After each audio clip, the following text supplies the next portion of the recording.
Hi, my name is Kiet. I am one of the co-founders of Superset, and today I want to talk to you about how to run 100 coding agents in parallel. So in Superset, we are building a code editor to help engineers run a lot of coding agents in parallel, like Claude Code, Codex. We build primitives around how engineers can do this by providing them isolated environments, giving them the ability to review changes more easily between a lot of coding agents, automatic hooks to help users keep track of all the agents that are running.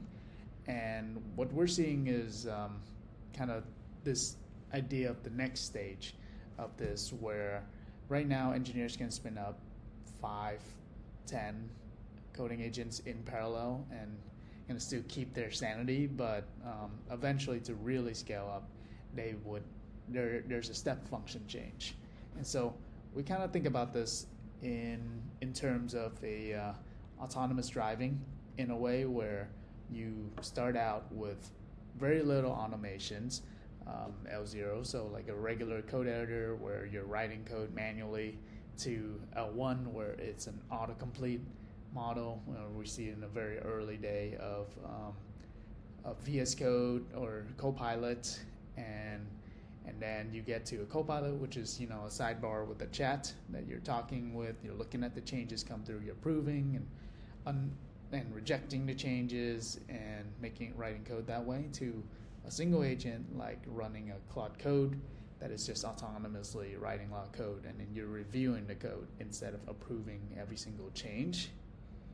And now we are here where with Superset, users are running 4 or 5 agents in parallel, switching in between them, firing one off and coming back after it's done.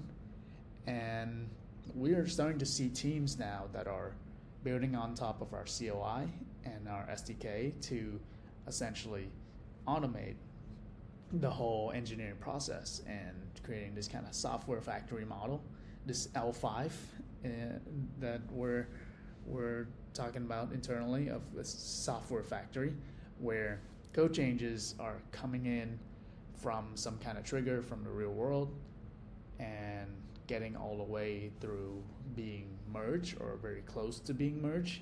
And we're looking at this future where engineers and engineering teams are spending time essentially tuning the software factory instead of actually working with the code, and that should scale with models and harnesses getting better and more autonomous.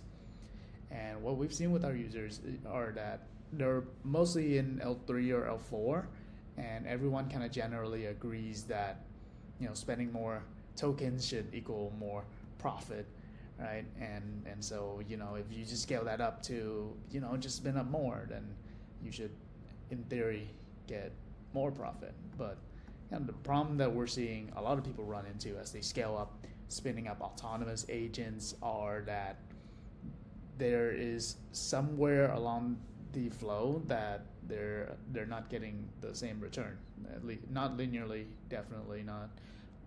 And so where to spend the tokens is kind of where we're starting to look at now. For example, we run this experiment where we were getting PRs that were all automatically created all the way through process, and like from an issue being reported, and what we ended up with was hundreds of PRs that weren't getting merged. And so we're starting to think about, okay, this doesn't scale right now. There's problems to be solved. So how do we solve this software factory problem? And so one of my degrees in college was supply chain, and so I look at this through a lean manufacturing process, where if you've ever seen the book The Goal, it's a required reading for supply chain, and the book The Goal kind of talks about how to run an efficient and lean factory or manufacturing line. And it also has a movie. It's very short and it's entertaining and very chuggy, but it illustrates the point of throwing a lot of capacity at a problem doesn't actually solve it. So one of the points of the book is you want to have visibility into your whole process, your whole factory line. And so we started with breaking down the process of what it looks like to have a software factory.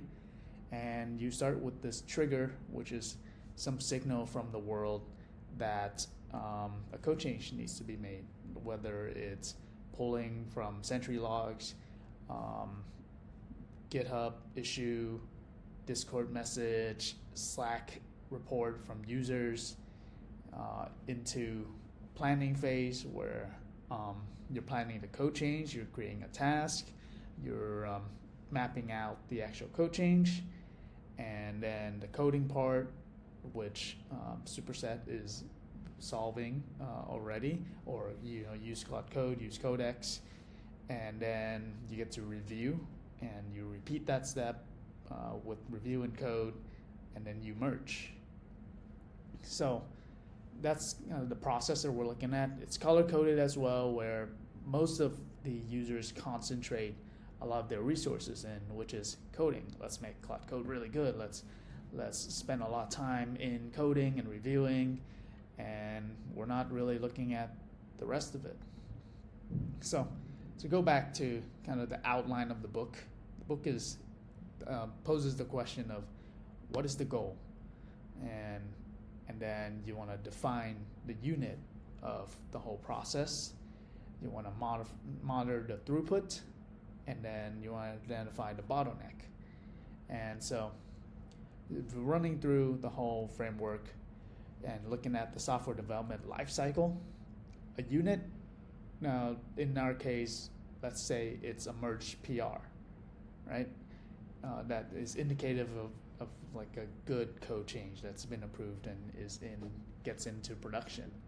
And so if we map out the process again and maybe instrument to see where PRs are being generated and going through the flow from left to right.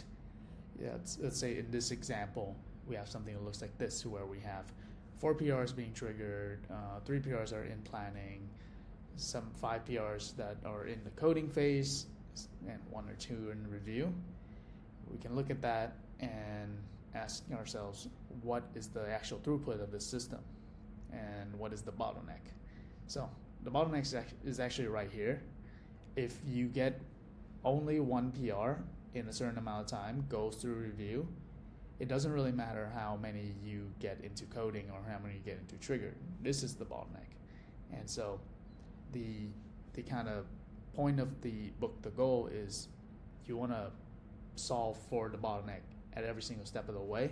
And so you want to have a consistent throughput, right? And so this is for us at each step of the way, we want to have some levers to add capacity and have a consistent throughput. You want to scale the whole system up and not just one part of it. So that's kind of how we're looking at the problem. And then for each part of the problem, of course, we'll build product, but we also see a lot of what engineering teams do to help increase the throughput in that set. So for the rest of the talk, I'm just gonna walk through some of the examples I've seen for each step. So for trigger, what we see with a lot of teams is either setting up crons, automations, even a script that runs at an X amount of time interval. When an issue comes in, they can spin up an agent to trigger a code change. And when a Sentry log comes in, you can also trigger that. There are a lot of products that are already coming out and doing this. Of course, Linear is starting to do this. Sentry, I think, has something as well.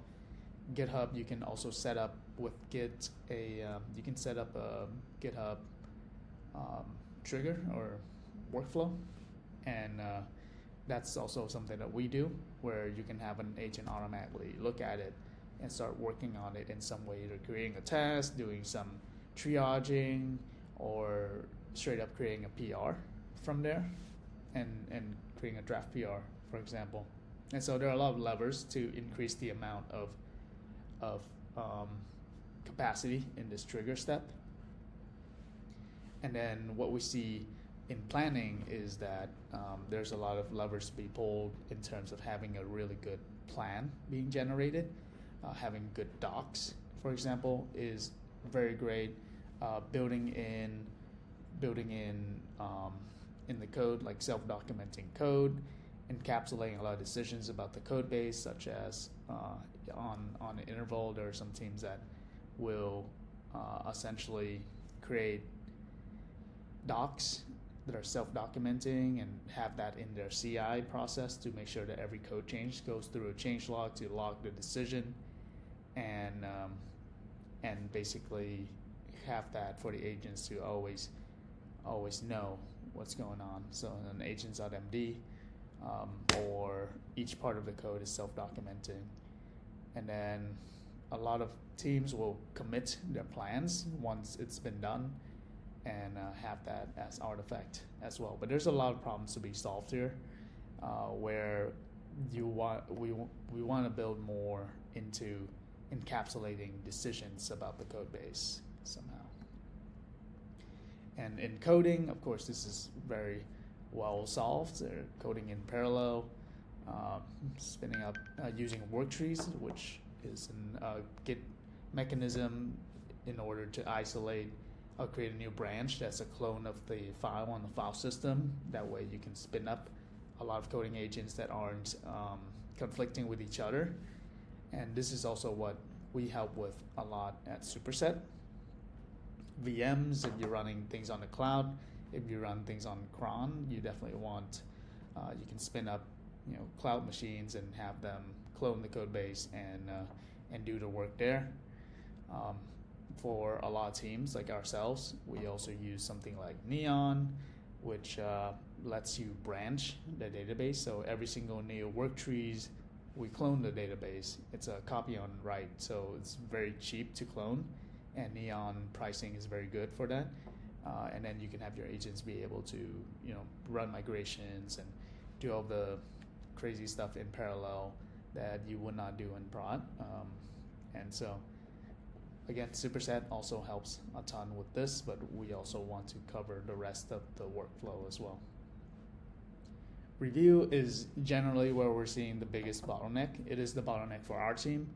Our manual review process is still very much the bottleneck because we have limited engineering time.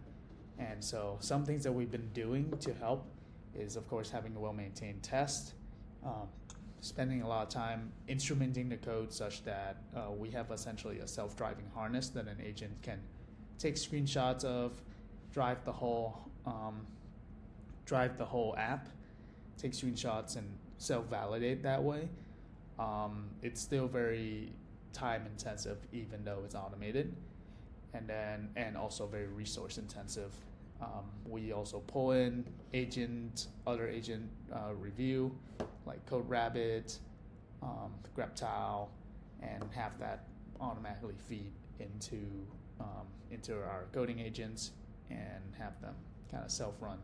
The problem is, of course, you want to be able to enforce a lot of human decisions, and so this is something we're still working with. There's some nice innovation that's happening with there's a company called Stage that's very new in my current YC batch that tries to break down the review process into chapters so that's human consumable, running more agents on top to kind of summarize the change, summarize the actual code base, the code change, and then of course in reviewing you want to structure your code base to be able to run in parallel for self-validation.